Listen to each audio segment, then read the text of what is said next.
If your goal is to lose fat and change the shape of your body, simply focusing on burning calories probably won't get you there. To get lean, you need to be intentional about the type of workouts that you do. Welcome to Rev Your Metabolism with Alicia Murphy.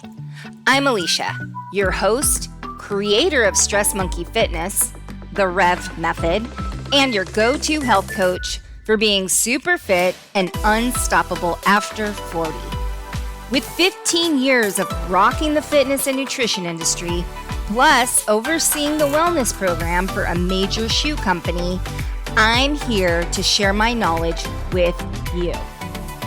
Are you ready to join me on an exciting journey to restore your metabolism, boost your health, and turn back the aging clock?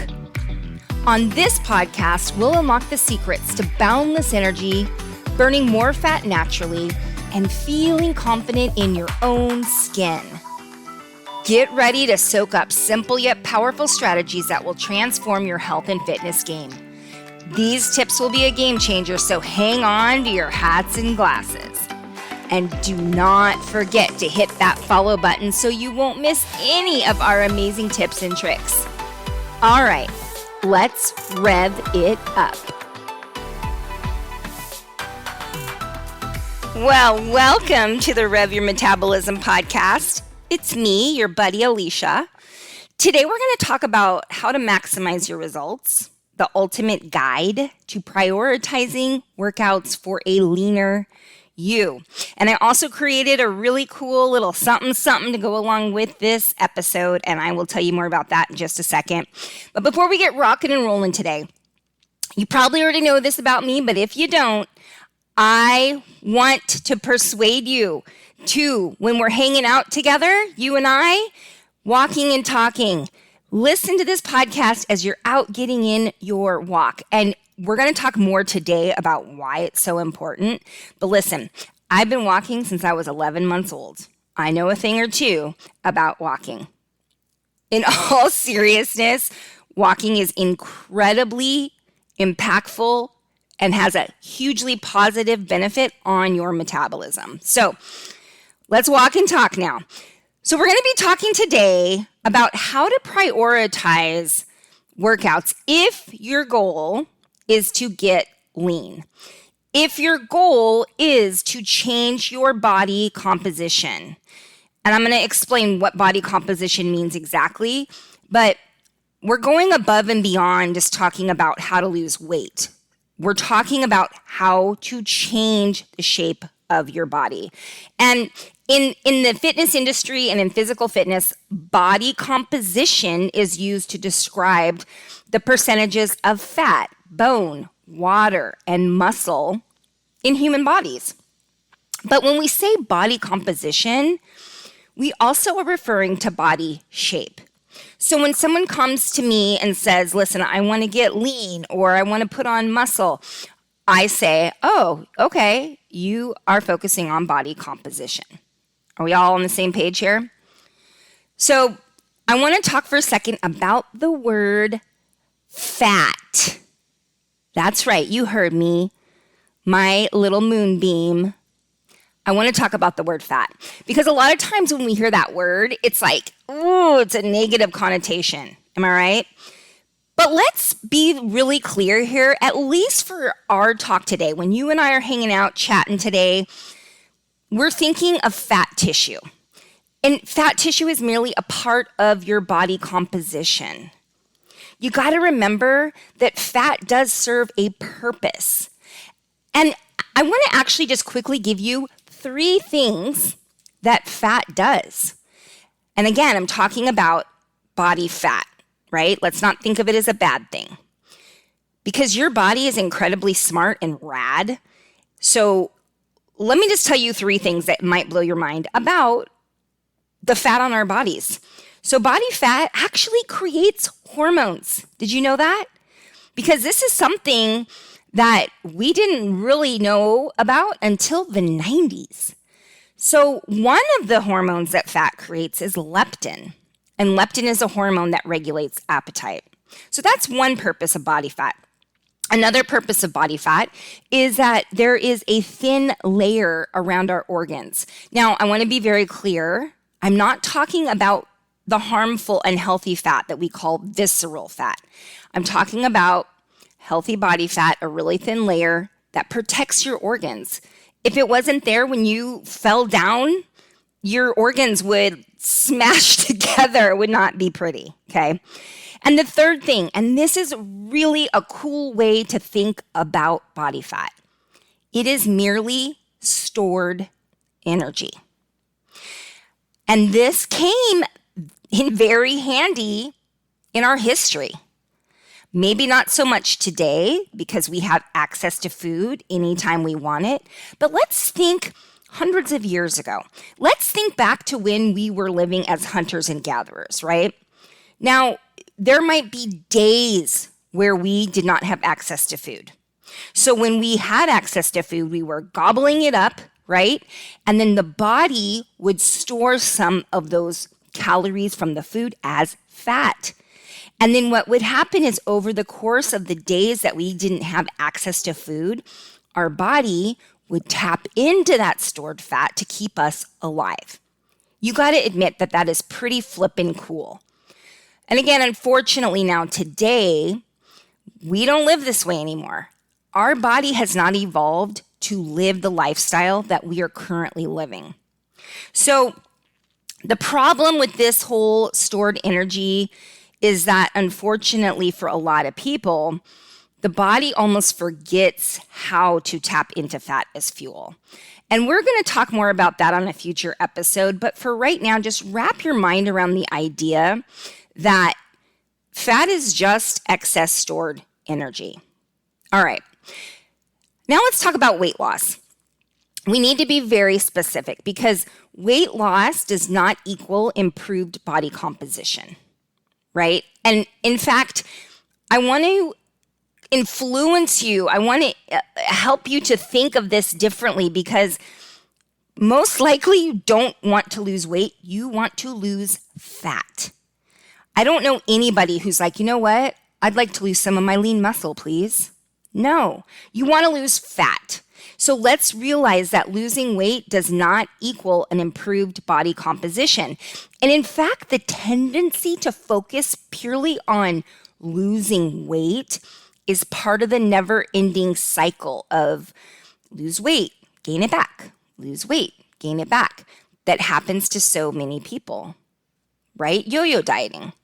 And often weight loss can result in a down-regulated and ineffective metabolism.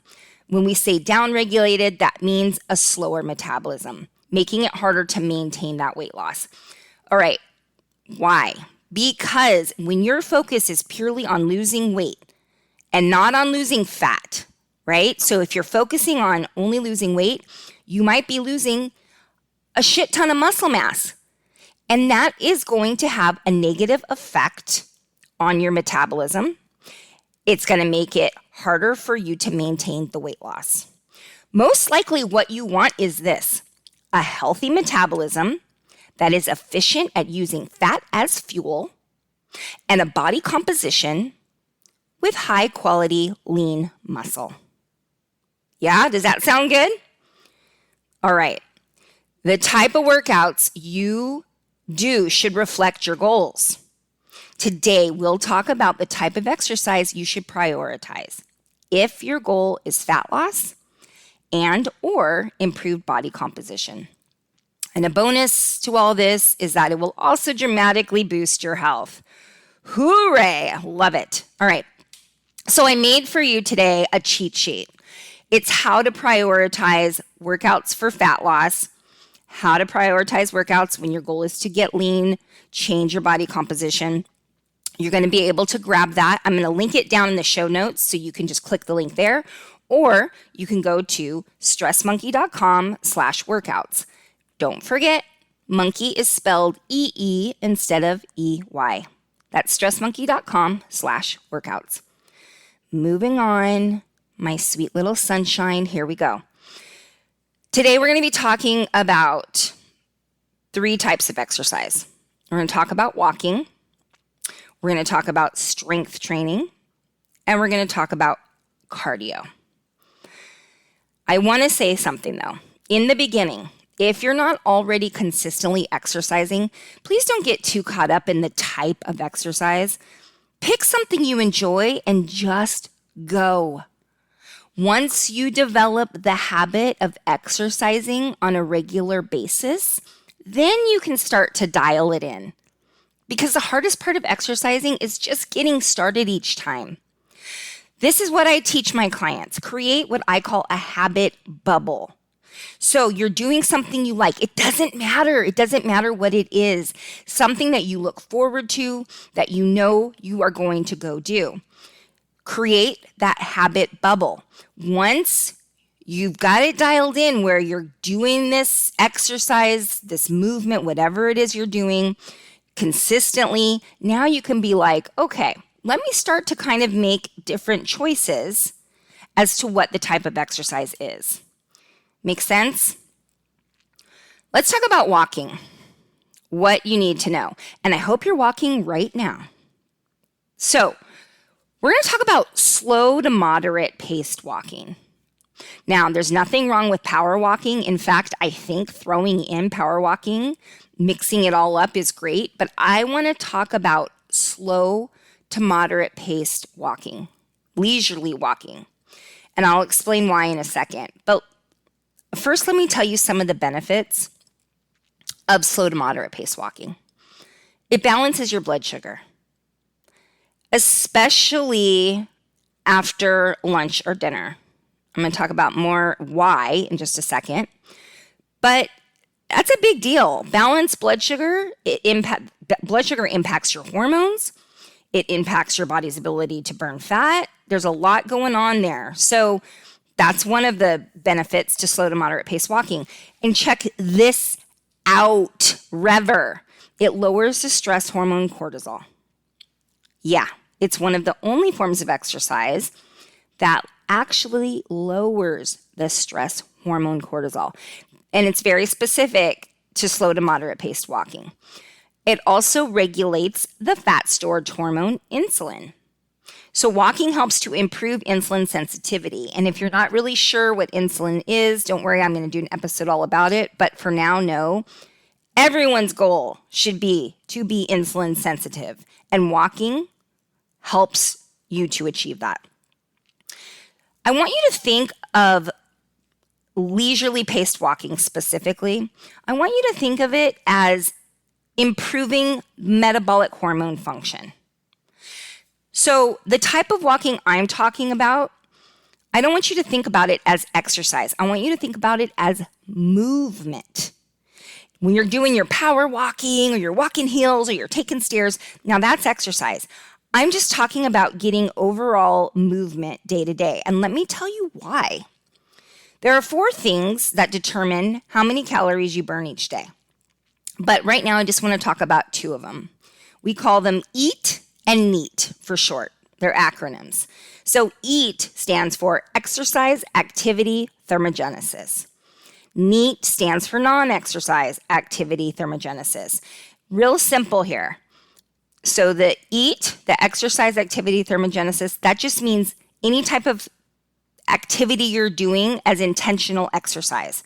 So going to the gym, going for a run, jump roping, playing basketball, right? Anything that you are intentionally doing as an exercise.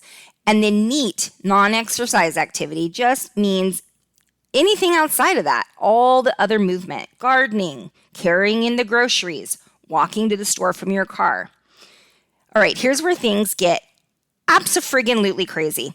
How much of the calories you burn, and we're talking percentage, how much percentage of the calories you burn in a day do you think comes from intentional exercise?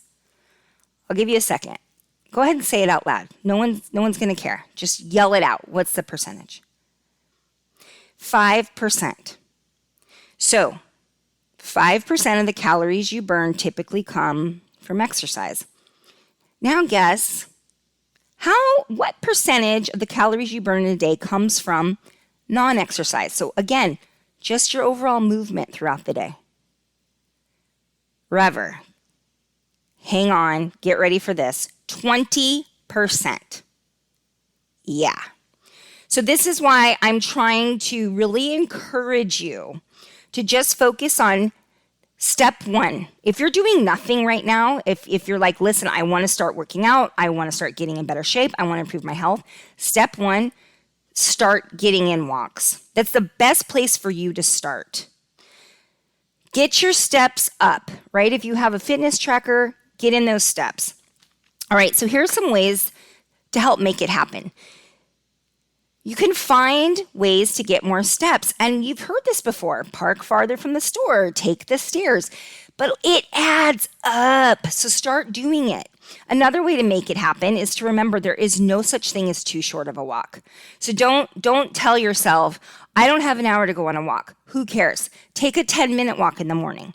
Take a 10-minute walk after lunch. Take a 10-minute walk after dinner. Boom. All right? The next thing, try to make it part of your daily routine. So every day your goal, and again, this is where I want you to start. This is your foundation. So just start trying to get more movement. Start trying to get those steps in. Another thing to remember is it's very beneficial, I already mentioned this, after lunch and or after dinner.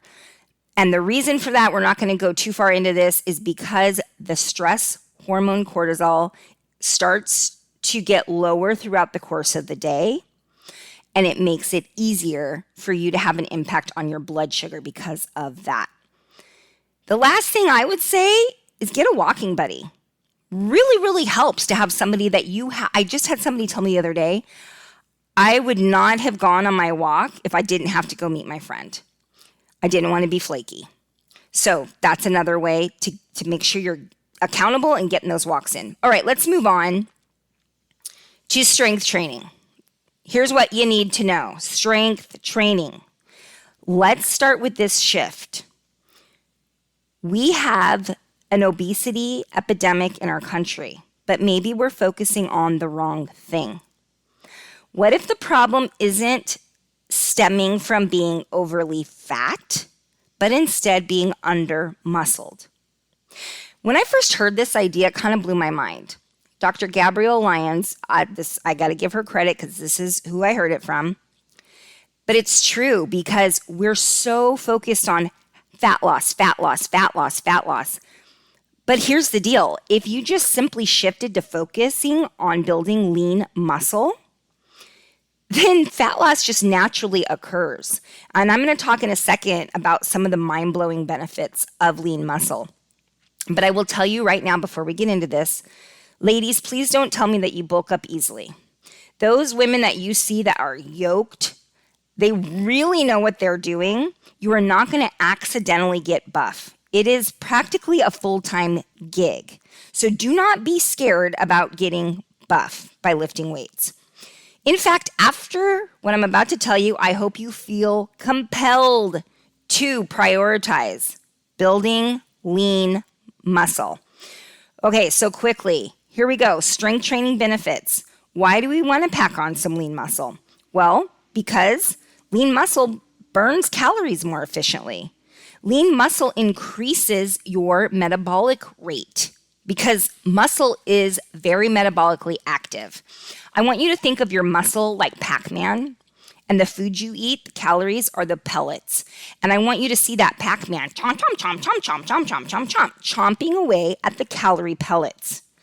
That is muscle. It's a hungry Pac-Man. So we want more of it. Good quality muscle mass also increases fat oxidation. That's just a fancy way of saying that quality lean muscle increases fat burning. It also will decrease abdominal fat, specifically visceral fat. That's the kind of fat that is dangerous that we want to get rid of. The more lean muscle mass you have, it's going to lower your risk of injury. And it also improves your mobility and flexibility. It boosts your mood, better brain health. We know now that there is a link between lean muscle and our brain health. It helps to manage your blood sugar. It's all about the blood sugar, sweetheart. You got to really focus on that. And it increases insulin sensitivity. Remember what I said? We should all strive for that.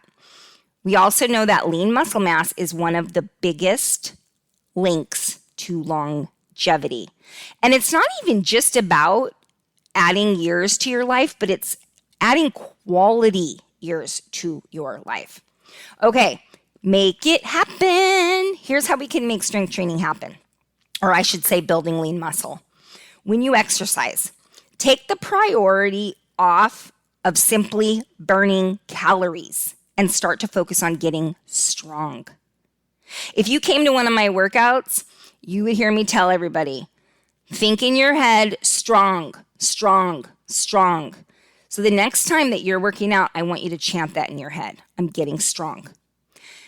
And start small and keep it simple. I have so many workouts for you. If you go to YouTube, and I will link it down in the show notes, check out Stress Monkey TV. And don't forget, monkey spelled E-E instead of E-Y. Stress Monkey TV on YouTube. Tons of workouts. All right? There's 5-minute workouts on there. Go do it. All right. Listen, if you want to change the shape of your body composition, then strength training is key and not cardio. Did you hear what I just said? I'm going to say it again. If your goal is to change the shape of your body, if you want to lose fat, strength training is where it's at, not cardio. All right, I want to stop here for just a second. I'm going to get a little bit mushy with you, and it's okay. We can do this. We need to have a mindset shift when we want to make a change. To make or break a habit, we have to come from a place of self-love. You're not changing because there's something wrong with you. You're changing because you love yourself and you deserve it. This is the deal. Making a change is really hard. You're going to get to a point where you start to feel uncomfortable. And that's usually when we shy away from the change. The minute we feel that, oh, this is uncomfortable, I want you, from now on, when you get to that moment of being uncomfortable, I want you to stop and tell yourself, I'm choosing this discomfort. I'm choosing to be uncomfortable because I love myself and I deserve to feel healthy. I deserve to have more energy. I deserve to feel good about myself, whatever it is, okay? Because you're rad. You're rad just how you are. And there's nothing wrong with wanting to get in shape. There's nothing wrong with wanting to look better, feel better about yourself. That's fine. But do it because you love yourself, not because you think you're broken. All right, last thing we're going to talk about is cardio and what you need to know. What a freaking mess. When we focus on losing weight by cutting calories dramatically and doing loads of cardio, guess what happens? We end up losing a lot of muscle mass. And our metabolism downregulates by adapting to a lower requirement. The more muscle you lose, the worse this gets. And as we see this in many people as they age who don't incorporate strength training and proper nutrition, even if the scale says the same number, they might be continuing to lose muscle and gain fat. I want to talk about 2 types of cardio. Steady state cardio, number 1, and number 2, intervals. So steady state cardio is training at an endurance pace. It's a continuous, steady, moderate effort that is sustained for a period of extended time. So being on the elliptical for an hour, jogging for an hour, steady state cardio, all right? Interval training, what sometimes we call sprints, it doesn't actually mean the activity of sprinting. So let's just call it interval training. Interval training is a type of training exercise that involves a series of high intensity mixed with rest or relief periods. So the high intensity period, and then you need them to be short, are typically at or close to anaerobic exercise, right? That means you can't sustain it for very long. while the recovery periods involve an activity of lower intensity. So we generally are going to break interval training into work periods and then rest periods. So when we're saying sprint, it doesn't refer to the act of running fast. Rather, it means an intense work period, any modality you choose. So it doesn't have to be doing sprint intervals, all right? It could be, jump ropes. It could be the bike. It could be ropes. It could be anything that you like, that feels good to you. Interval training's only done for short periods of time to avoid overtraining, especially as we get older. So I would only suggest if you're, 45, 50, I think 1 day a week is great for this. Depending on how conditioned you are, obviously, but I think 1 day a week is good enough to do this high intensity intervals. And listen, cardio, and I'm talking about steady state cardio, it's cool for burning calories. It has an impact on your cardiovascular health, but it's not the best option for fat loss, right?